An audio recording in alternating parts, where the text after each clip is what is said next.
हय्या अलस्सलाह। सरकार अलैहिस्सलाम जब मदीने शरीफ जाने लगे तो रास्ते में देखा एक मकान है, एक मकान है, मकान। हुजूर ने वो मकान देखा।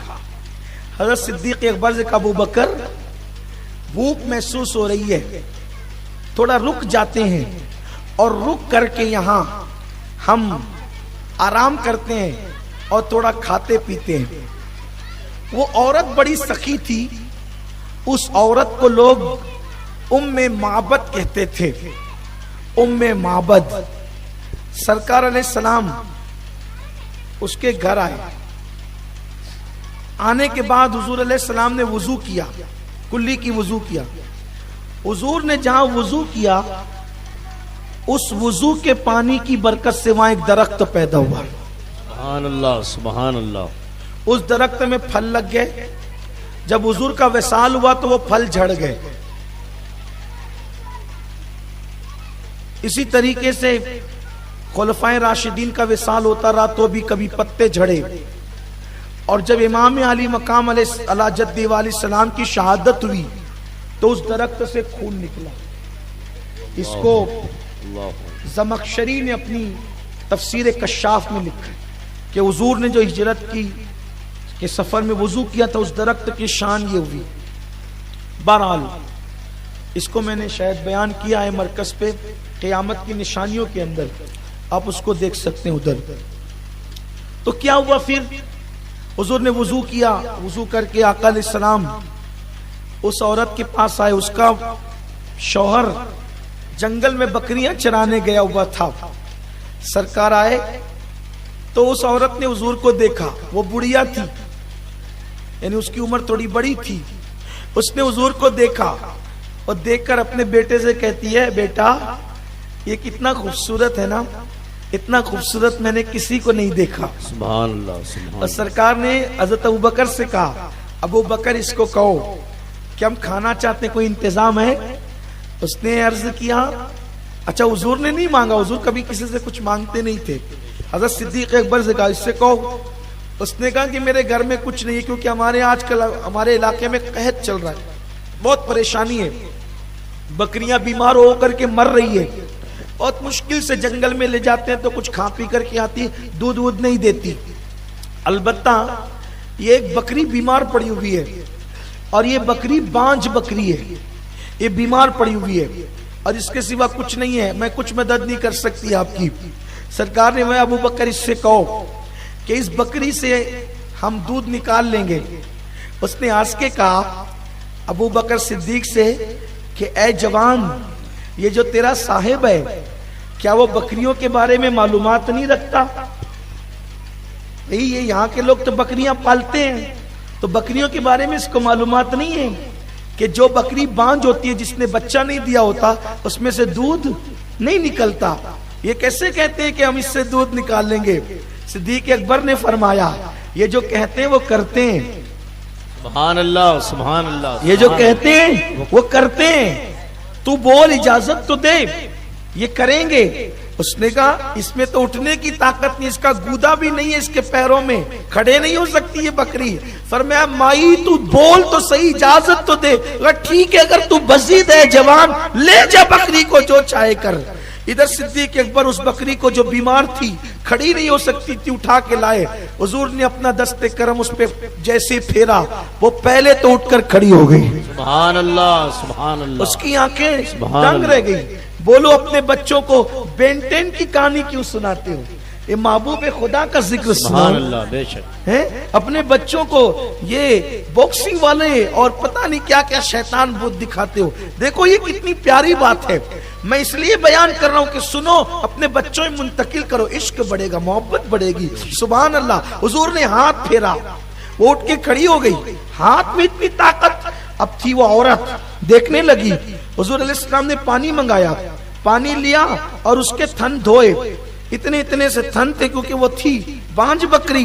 अल्लाह अकबर। जैसे हुजूर ने हाथ लगाए उसके थन बढ़ते चले गए, सुभान अल्लाह, सुभान अल्लाह, उसके थन बढ़ते चले गए। और जब थन उसके बढ़ते चले गए तो वो थन भर गए। अब वो बांझ बकरी थी, थन भर गए। उसने देखा ये क्या हो रहा है, इसलिए कि जादू से सब नहीं किया जा सकता। लेकिन जब देखा कि थन भर गए, हुजूर अलैहिस्सलाम ने बिस्मिल्लाह पढ़ी, अगर ला बर्तन ला, उसने बर्तन दिया और उसके बाद हुजूर दूध दोने लगे।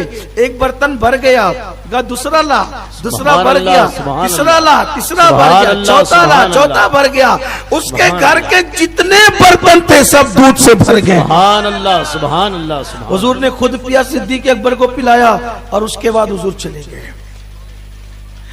वो हुजूर का नाम पूछना भूल गई, सिद्दीक अकबर का नाम पूछना ही भूल गई। हुजूर चले गए। उसका शौहर आया तो कहा ये खुशबू काहे की आती है? सुभान अल्लाह, सुभान अल्लाह। तो कहा कि एक बरकत वाला आया था, उसी की खुशबू है। सुभान अल्लाह, सुभान। कहा मैं तो बकरियां ले गया था, ये बीमार बकरी पड़ी थी, अच्छी कैसे होगी, इसमें थन में दूध के। कहा उसने हाथ लगाया तो दूध गया, पूरे बर्तन दूध से भर गए। तो उसने कहा ये कौन आया था, ये कौन आया था, ये कौन आया था? सुभान अल्लाह, कौन आया था? सुभान अल्लाह। तो उसने कहा वो बरकत वाला आया था। बस यही कहती थी कि वो बरकत वाला आया था, वो बरकत वाला आया था। नाम नहीं पूछा, का बरकत वाला आया था। वो बरकत वाला आया था, वो कैसा था? उम्मे माबद ने कहा, अब सुनिए क्या कहती है। उम्मे माबद ने कहा वो चलता था तो ऐसा लगता था कि जैसे हरने चलने का शऊर खैरात के तौर पे मांग रही है। सुभान अल्लाह। रुके तो चांद, सुभान अल्लाह, रुके तो चांद, चले तो हवाओं जैसा है। हाँ हाँ, क्या बात है। रुके तो चांद, चले तो हवाओं जैसा है। उसे मैं धूप में देखूं तो छांव जैसा है। क्या बात है, सुभान अल्लाह। उसे मैं धूप में देखूं तो छांव जैसा है। वो खिरामे नाश फरमाता था तो हरने उससे चलने की खैरात मांगती थी। वो इतना मली था, वो इतना मली था कि दूर से देखो या नजदीक से देखो, दिल उससे प्यार करने पे मजबूर हो जाता था। जब वो बोलता था तो ऐसा लगता था कि जैसे मोतियां झड़ रही है। उसके लब गुलाब की पंखड़ियों की तरह पतले पतले और इंतहाई नाजुक थे। उसकी आंखें नरगिस के फूलों की तरह थी और उसकी आंखें भरी भरी थी। उसकी आंखों में सुर्ख डोरे थे। उसको दूर से देखो तो भवें अलग अलग नजर आती थी, करीब जाकर के देखो तो भवें मिली हुई नजर आती थी। उनकी जुल्फे नहीं रहमत की घटा छाई है, उनकी जुल्फे नहीं रहमत की घटा छाई है। उनके अबरू नहीं दो किबलों की यकजाई है। वो जब बोलता था तो ऐसा लगता था कि जैसे मोती झड़ रहे हैं। वो बहुत खूबसूरत था, उसके अंदर बरकत थी, उसके जिस्म से खुशबू आती थी, उसके जिस्म का साया जमीन पे नहीं पड़ता था। उसके साथ एक शख्स था, जब ये अदाएं सुनी ना तो उसके शौहर ने कहा उस वक्त तक खाना नहीं खाऊंगा जब तक उस बरकत वाले का दामन न पकड़ लूं। तो कहा वो गया किधर? तो कहा वो यसरिब की तरफ गया। उसने अपने बच्चे को लिया, बीवी को लिया और साथ चल पड़ा। जब निकले वहां और शहर मदीना में पहुंचे तो आका की आमद की धूम मची हुई थी। हुजूर आए, हुजूर आए। लेकिन वो जाते तो उसकी बीवी ने कहा हमने नाम तो नहीं पूछा है कि वो है क्या, उसका नाम क्या है, कैसे पूछेंगे, पता कैसे पूछेंगे?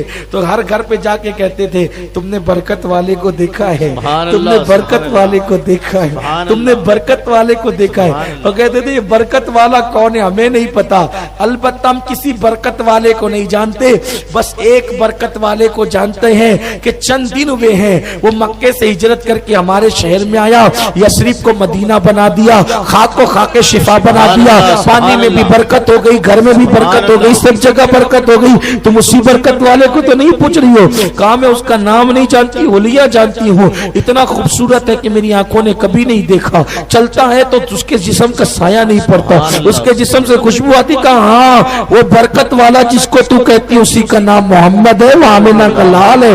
तो कहा मुझे ले चलो। तो जब देखा तो कहा ये वही तो है। उसके बाद हुजूर ने दोनों को देख करके मुस्कुरा दिया, ऐसे मुस्कुराए कि उनका दिल ही छीन लिया। और उसके बाद अल्लाह अकबर, उसकी बीवी उम्मे माबद ने शौहर से कहा वो मोहब्बत से ये वही है। अल्लाह अकबर। शौहर ने कदमों में सर रख दिया, कहा कि मेरे बर्तनों को बकरी के दूध से भरा था, अब मेरे सीने को ईमान के नूर से भर दीजिए। और वो कलमा पढ़ के मुसलमान हो गए। ये अपने नबी की शान है। सुभान अल्लाह, सुभान अल्लाह। अपने बच्चों को हुजूर का इश्क सिखाओ। अब अगर पूरी रात में बयान करूं तो बोलो शान खत्म हो सकती है? नहीं खत्म हो। और मेरे जैसा फकीर आदमी तो यही कहेगा, तालिब इल्म होकर रातें खत्म होगी, बात खत्म नहीं होगी। हजार काम लिया मैंने खुश बयानी से, तेरे औसाफ का एक बाब भी पूरा न हुआ। जिंदगियां खत्म हुई और कलम टूट गए, तेरे औसाफ का एक बाब भी पूरा न। दूसरी